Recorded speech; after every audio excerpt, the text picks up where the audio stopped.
السلام عليكم ورحمة الله تعالى وبركاته. مرحبا بجميع متتبعينا الكرام. إذا فضيحة جديدة للمخزن في طوكيو: اعتداء على سفير الصحراء الغربية. تعرض اليوم الجمعة سفير الجمهورية الصحراوية لدى الاتحاد الإفريقي لمن أبا علي إلى اعتداء من قبل عضو في الوفد المغربي المشارك في اجتماع الخبراء التحضيري لقمة تايكاد بطوكيو، حسب ما أوردته وكالة الأنباء الصحراوية.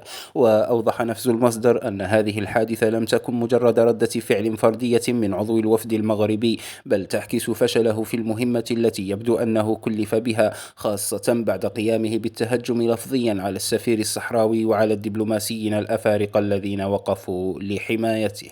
ونقلت الوكالة عن مصدر دبلوماسي صحراوي تعقيبا على الحادثة أن ما وقع أظهر فشل نظام الاحتلال المغربي في منع الوفد الصحراوي من المشاركة في قمة تايكاد، وهذا بعد التزام الدولة المضيفة بإدارة الاتحاد الإفريقي أو بإرادة الاتحاد الإفريقي التي ترفض أي نوع من الإقصاء لأعضائها في مثل هذه الاجتماعات.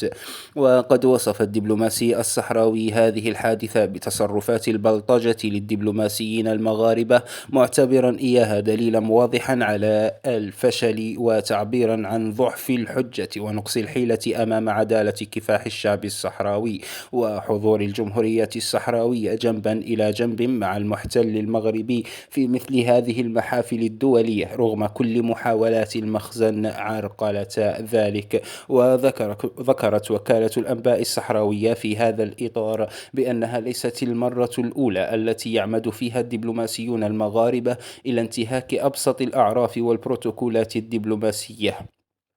كما أنه ومن الجانب الجزائري استنكر عبد القادر بن قرينة رئيس حركة البناء الوطني الاعتداء المغربي الوحشي على الدبلوماسي الصحراوي لمن أبى علي في أشغال الحوار الإفريقي الياباني المنعقد في طوكيو. شكرا لحسن الإصغاء والمتابعة. إذا أعجبكم الفيديو لا تنسوا الاشتراك في القناة وتفعيل زر الجرس ليصلكم منا كل جديد. دمتم طيبين، والسلام عليكم ورحمة الله تعالى وبركاته.